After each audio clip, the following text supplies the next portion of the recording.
Now then, the reader. Let's come at it from another angle now. I've tried to talk about the writer, but now let's talk about the reader. And you notice I don't say readers. Luke wrote these 2 volumes for one man.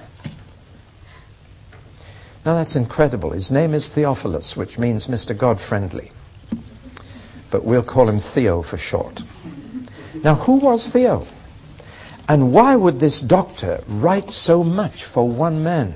Mind you, of course, one soul is worth saving. It's worth every effort to win one person. But having said that, this is an awful lot of trouble. I think he'd spent a total of 4 years doing his research and writing these 2 volumes, all for one man. Well, it seems a little doubtful stewardship, to say the least, the time and energy involved. Who was this man?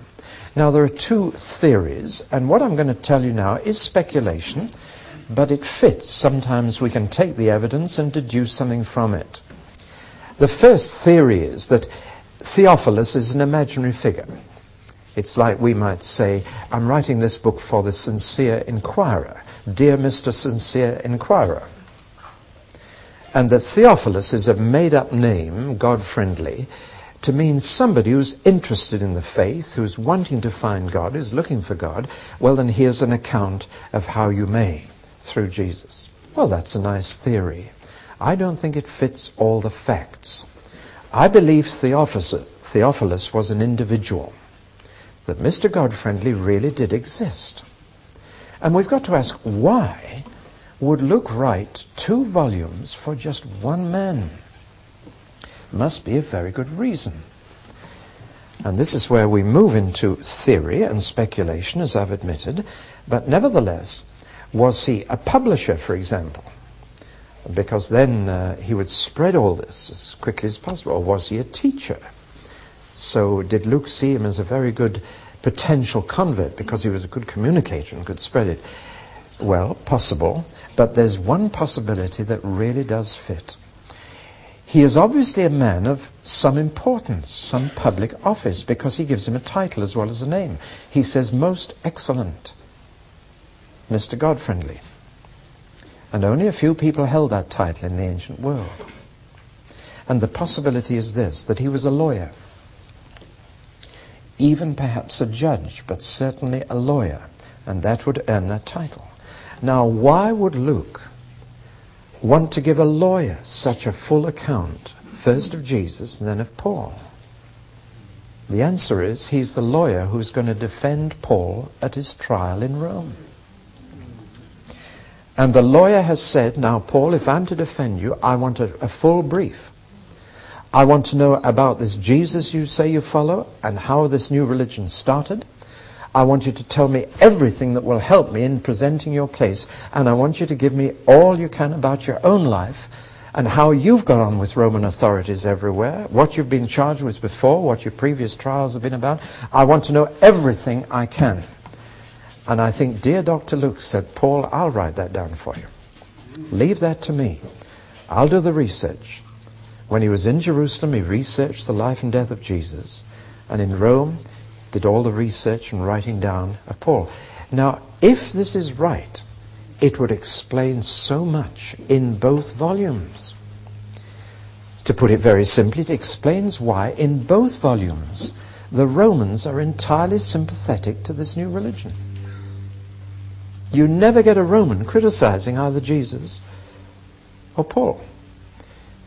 And in fact, at their 2 trials in Jerusalem, both in the trial of Jesus and in the trial of Paul, there are 3 statements that they are totally innocent.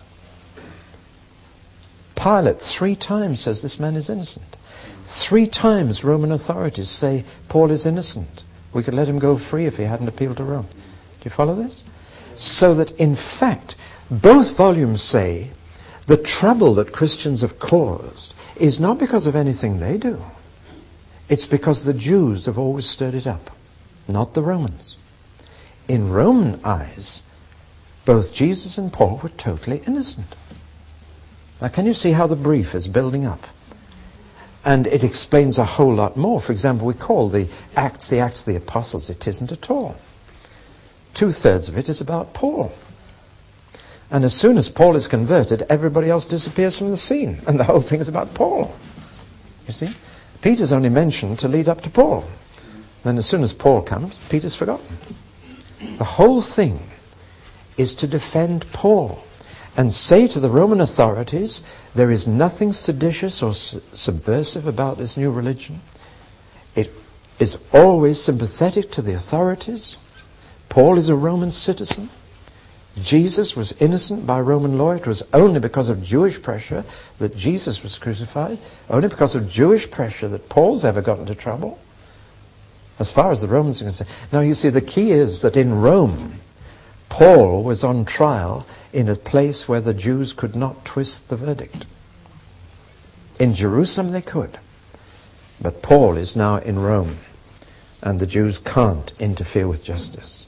Beginning to get the feel of something?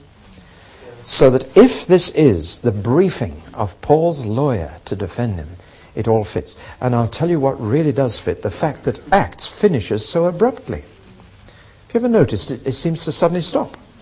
No conclusion. It stops with Paul awaiting trial. Now it raises another interesting question. Was this brief successful? Did the lawyer get Paul off? And the answer is all the evidence points to the fact that he did. And that Paul was released from that first trial. The letters he later wrote to Timothy and Titus contain details which do not fit into his life before that trial.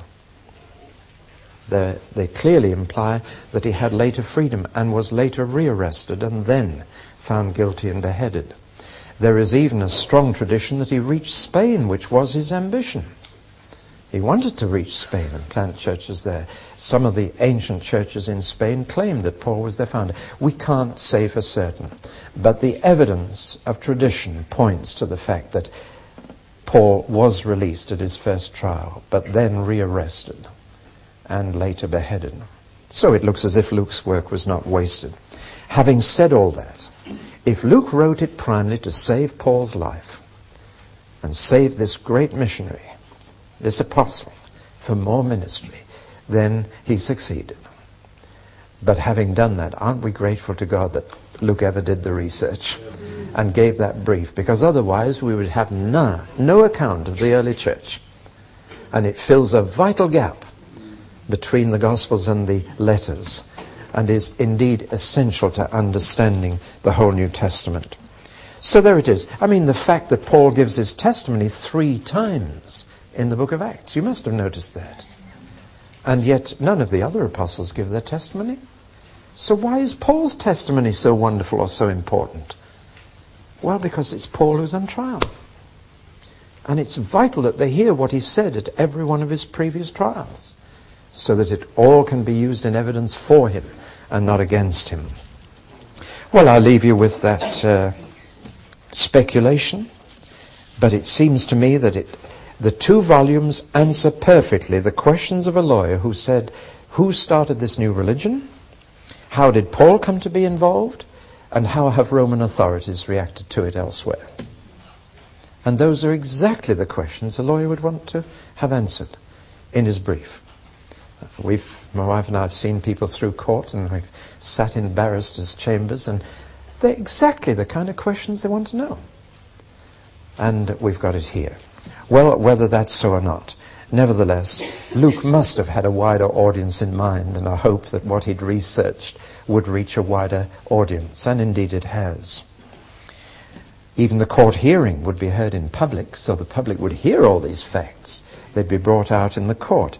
But there was, in those days, journalistic reporting of cases, so that, again, I'm sure Dr. Luke hoped that the journalists would get some of this down and get it out, and headlines would appear about this new religion. But above all, the trial was in the capital of the Gentile world. And what happened in Rome spread everywhere. So that this was a key trial. Christianity was on trial for the first time in Rome, not Paul, Christianity. So it's a vital case. And thank God for this doctor who said, I'll brief the lawyer. I'll tell him everything I can find out accurately. I'll get all my dates right. I'll get all my titles right. I'll get everything absolutely right. So he says, Theophilus, many have written about these things, but I wanted to get it accurately down. I wanted you to have the truth, the whole truth, and nothing but the truth. And here it is. Oh, Theophilus.